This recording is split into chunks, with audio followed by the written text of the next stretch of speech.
હાય મિત્રો, કેમ છો? મજામાં?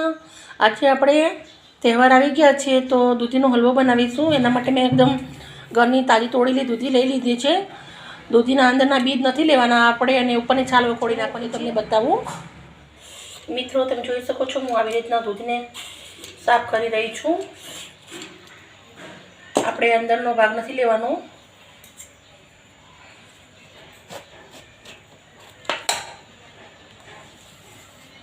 ઊણો જ છે પણ આપણે નથી લેવો.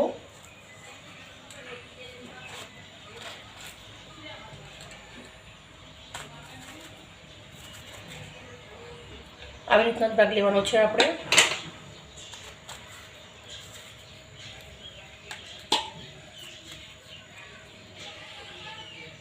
જોઈ શકો છો તમે.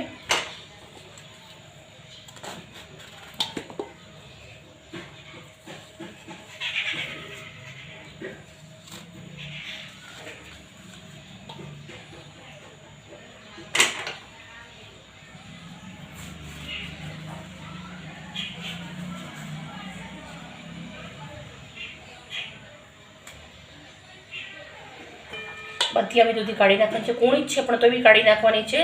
તમે આનું શાકભાગ બનાવવું તો બનાવી શકો છો. મિત્રો, તમે જોઈ શકો છો આ કૂણી દૂધી હતી એટલે મેં આના અંદર બીજ નથી કાઢ્યા, અને આ થોડી થોડી બીજ હતા એટલે મેં કાઢી દીધા છે. તમે ના કાઢો તો બી ચાલે, પણ મેં કાઢી દીધા છે. હવે દૂધીને આપણે છીણી લેશું છીણીથી. આવી રીતના મેં છીણી લઈ લીધી છે. હવે આપણે આવી રીતના છીણવાનું છે. એકદમ લાંબુ છીણ પડે એવી રીતના છીણવાનું છે.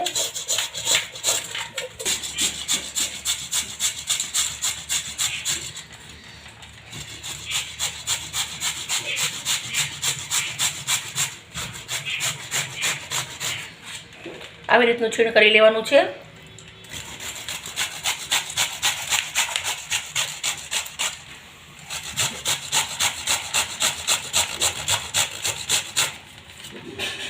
જોઈ શકો થઈ રહ્યું છે.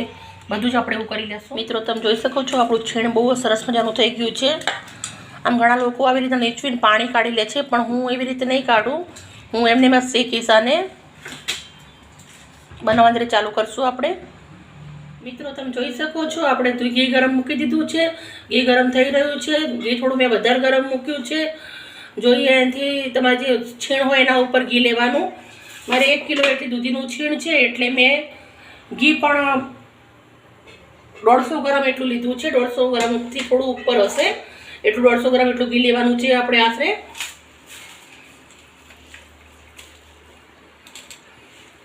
છીણ મૂકી દઈશું આપણે.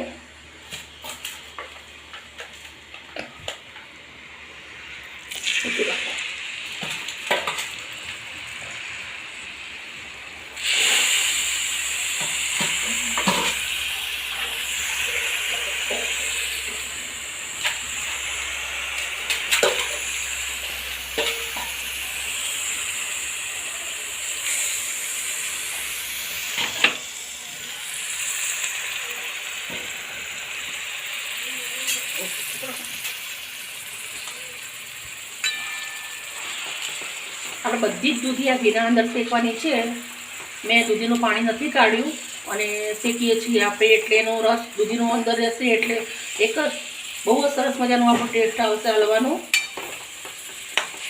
ગેસનો તાપ ધીમો રાખી શેકવાની છે. થોડી વાર લાગશે પણ બહુ જ સરસ મજાનું બનશે.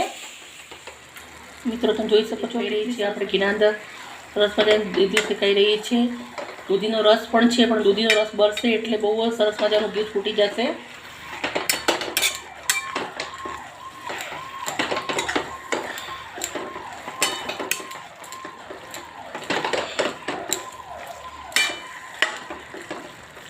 તમે દૂધીમાંથી રસ કાઢજો તો તમારે જલ્દી બની જાય છે, પણ દૂધીના અંદર રસ રાખીને તમે બનાવો તો બહુ જ સરસ બને છે. એના માટે મેં દૂધીનો રસ નીકાળ્યો નથી, હું એમને જ બનાવું છું. તમે મિત્રો આવી રીતના ટ્રાય કરજો. ખરેખર બહુ જ સરસ મજાનો આપણો દૂધીનો હલવો બનશે. આ પાણીનો ભાગ છે. પાણીનો ભાગ બધું ભરી જવા દેવાનો છે, પછી ઘી છૂટશે.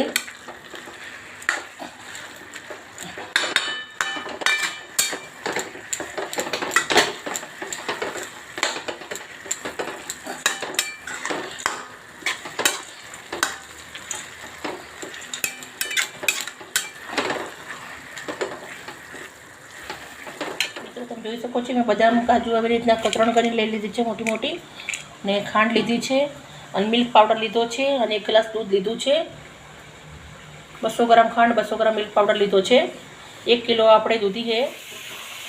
મિત્રો તમે જોઈ શકો છો સરસ મજાની આપણી દૂધી શેકાઈ રહી છે, પાણીનો ભાગ બળી ગયો છે. હજી થોડી વાર આપણે શેકશું આને. જોઈ શકો છો પાણીનો ભાગ એકદમ બળી ગયો છે, ઘી છૂટી ગયું છે. હજી આપણે થોડી વાર શેકશું આને. સરસ મજાનો આપણે હલવો બનશે. જેટલો શેકેલો હશે એટલો જ આપણો હલવો સારો બનશે. મિત્રો આને મિનિમમ મને 15-20 મિનિટ થઈ છે શેકતે શેકતે. તમારે પણ એકદમ શાંતિથી બનાવવાનો, બહુ જ સરસ બનશે. મિત્રો જોઈ શકો છો સરસ મજાની આપણી દૂધી શેકાઈ ગઈ છે ઘીના અંદર, એકદમ ગળી ગઈ છે. એકદમ જુઓ કેટલી ઓછી થઈ ગઈ છે, કેટલી બધી હતી, એટલે બહુ સરસ મજાની શેકાઈ ગઈ છે દૂધી. ઘી પણ છૂટી ગયું છે, તમે જોઈ શકો છો. દૂધ રેડી છે 1 ગ્લાસ.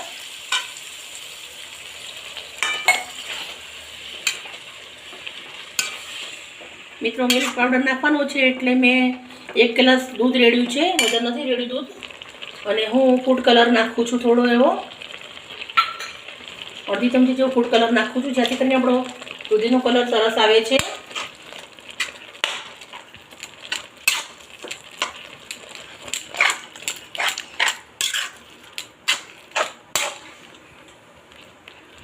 આપણે મિલ્ક પાવડર નાખી દઈશું. એને પણ સરસ મજાનું મિક્સ કરી લઈશું.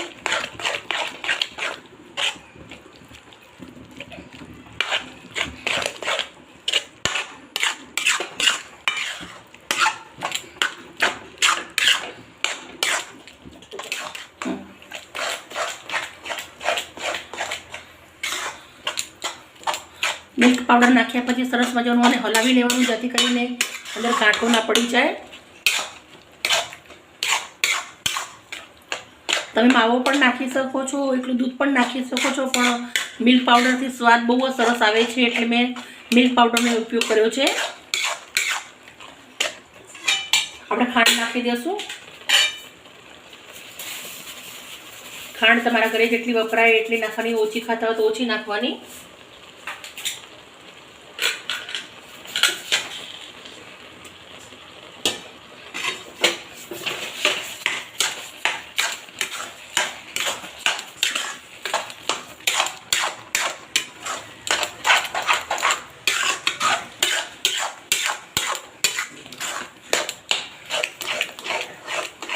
મિત્રો તમે જોઈ શકો છો હું બદામ કાજુ પણ નાખી દઉં છું,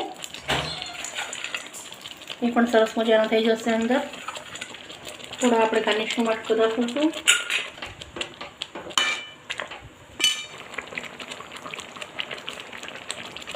મિત્રો તમે જોઈ શકો છો સરસ મજાનો આપણો હલવો બની રહ્યો છે, અને આ બધું જ દૂધ આપણે થોડું વાર ગેસ ફૂલ રાખીને બહાર દેવાનું છે, પછી ધીમું કરીશું. આપણે ઘી છૂટશે એટલે ધીમું કરી શેકીશું.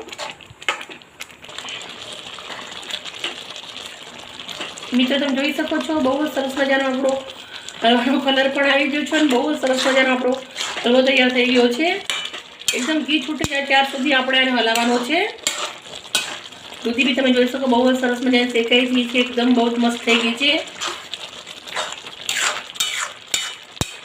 હવે આપણે આને પાણી ભરે ત્યાર સુધી રાખવાનું છે, ઘી છૂટે ત્યાર સુધી શેકવાનું છે આને.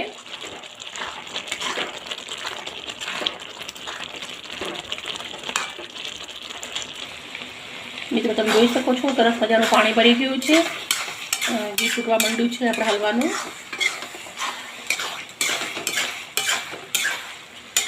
બહુ સરસ મજાનું ઘી છૂટવા માંડ્યું છે. હજી પણ આપણે 5 મિનિટ જેવું શેકવાનું છે ને બધું.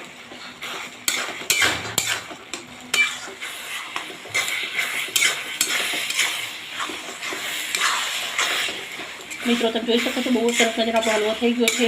એકદમ જે લોયામાંથી તમે દેખી શકો છો ઘી છૂટી ગયું છે, મતલબ આપણો ઘી સરસ મજાનો થઈ ગયો છે હલવો. આપણે ગેસ બંધ કરી દઈશું અને તાવડીના અંદર ટ્રાન્સફર કરીશું. આપણે ગાર્નિશિંગવાળી તાવડીના અંદર લઈ લઉં છું હું, અને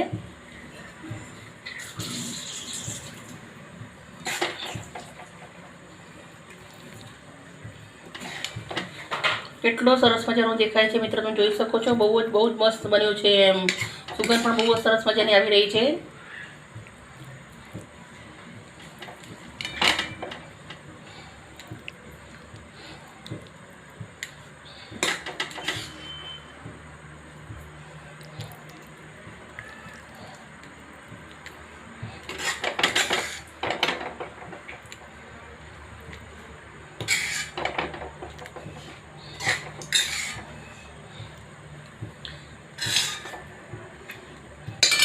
મેં હલવો આવી રીતના તાવડીમાં કાઢી લીધો છે. આપણે હવે બદામ કાજુથી ગાર્નિશિંગ કરી લેશું. આને મિત્રો તમે જોઈ શકો છો કેટલો સરસ મજાનો આપણો હલવો તૈયાર થઈ ગયો છે.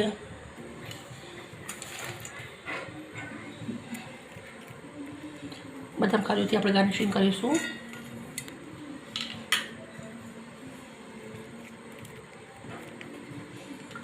બહુ જ ફાઇન આપણો હલવો તૈયાર થઈ ગયો છે, ગરમા ગરમ. ચાલો મિત્રો જમવા માટે ચમચી પણ મૂકું છું જમવા માટે. બહુ જ સરસ મજાની ડીશ આપણે તૈયાર થઈ ગઈ છે. મિત્રો તમને મારા વિડીયો ગમતા હોય તો મને લાઈક અને સબસ્ક્રાઈબ કરજો, જેથી કરીને તમારા માટે રોજ આવું નવું લઈને આવું. ઓકે મિત્રો, બાય બાય મિત્રો, સી યુ.